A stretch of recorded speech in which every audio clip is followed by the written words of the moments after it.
In 1979, Pope John Paul II visited Ireland to a rapturous reception. An estimated 2.7 million people, over half of Ireland's population, turned out to greet him, cramming into Dublin's Phoenix Park for a papal mass. The Pope hailed the Irish as the best Catholics in the world, and in that moment it certainly seemed true. Ireland was synonymous with Catholicism, a nation where the Church's word was moral law and its authority unchallenged. But flash forward a few decades and Ireland has utterly transformed. In 2015, Irish voters legalized same-sex marriage by a landslide. In 2018, they decisively repealed the country's abortion ban, defying what had once been the immutable teachings of the Church. Church attendance has plummeted from over 90% in the 1970s to under 30% today. Scandals have shattered trust. So what happened? How did the Catholic Church lose its position of unquestioned moral authority, becoming a political liability in the span of one generation? No institution was more significant in shaping Irish society after independence than the Catholic Church. When Ireland gained independence in 1922, the new state leaned on the Church for continuity and stability. The government was financially strapped and gladly let the Church extend its reach into education, health, and social welfare, with minimal state interference. By the 1930s and 40s, the Church ran most schools and hospitals, effectively providing the social services of the nation. The state paid teacher salaries, but day-to-day control of schools remained firmly in clerical hands. The result was a society where Catholic doctrine and Irish identity were deeply entwined. By 1926, 93% of the Free State's population was Catholic. Leaders of church and state alike agreed that Ireland should be built as a Catholic nation. Catholic moral teachings were written into law, and strict censorship of books and films imposed in defense of public morality. Ireland's leaders often contrasted the country's virtuous Catholic morals with the godless secularism of Britain. Through the 1940s and 50s, the Catholic Church enjoyed what sociologist Tom Inglis famously called a moral monopoly over Ireland. Weekly Mass attendance exceeded 90% and public life reflected church teaching. In 1951, for example, the bishops vehemently opposed a mother and child health care scheme that was set to pass, and they prevailed. The Minister for Health, Noel Brown, was forced to resign, and the program was shelved under pressure from the Church. But by the 1960s, subtle cracks began to appear in the Church's once solid edifice. Ireland was changing, albeit gradually. Economic development and a greater exposure to the outside world started to loosen the Church's grip on some aspects of life.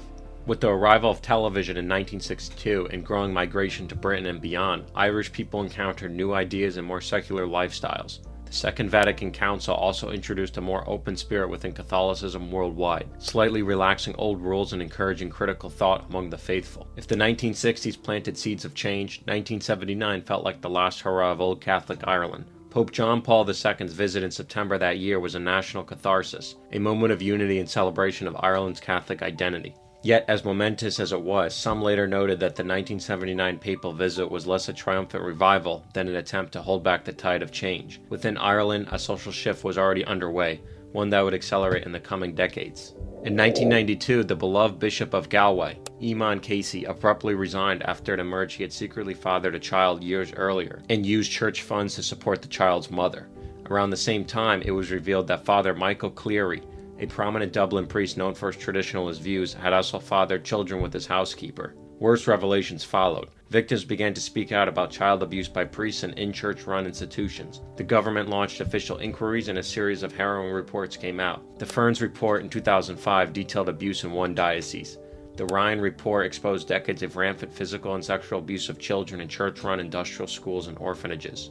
And the Cloyne Report in 2011 showed that even as recently as the 90s and 2000s, a Catholic bishop was still mishandling abuse allegations. Each report seemed more damning than the last, revealing, in the words of one, a culture more concerned with protecting the institution's reputation than protecting children. Public outrage climaxed in 2011 when Prime Minister Enda Kenny stood up in the Parliament and denounced the Vatican's role in covering up abuse. He accused the Church of putting its power and reputation ahead of child victims, in a scathing speech that made international headlines. That same year, Ireland temporarily closed its embassy to the Vatican, a symbolic chill in relations. And the impact was visible. Mass attendance and vocations plunged. In the 1980s, over 80% of Irish Catholics went to weekly Mass.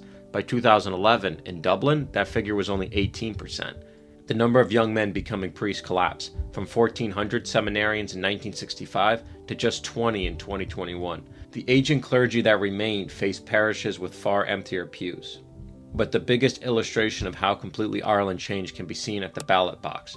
In began with small steps. Contraception, long forbidden, was gradually legalized from the late 70s through the 80s. Next came divorce. A first referendum in '86, strongly opposed by the church, asked voters to remove the ban. It was soundly defeated, 63% voting no. But just 9 years later, in '95, a second divorce referendum passed. 50.3% said yes. Divorce became legal in Ireland. In May 2015, Ireland held a referendum on legalizing same-sex marriage. The Catholic Church firmly opposed the change, reiterating its teaching that marriage can only be between a man and a woman. Yet the Irish public disagreed. 62% voted in favor of same-sex marriage. Now it's legal. Then, in 2018, the Irish confronted the most emotionally charged issue of all, abortion. For decades, the Eighth Amendment had equated a fetus's life with a mother's, leading to strict bans on abortion, even in cases of rape or fetal abnormalities. In the referendum on May 25, 2018, the country voted to repeal the Eighth Amendment by a decisive 66% majority. These referendum results underscore just how far Ireland had traveled.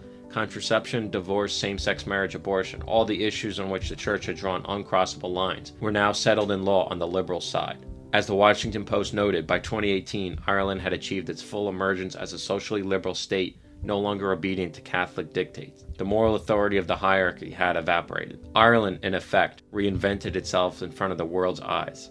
Thanks for watching.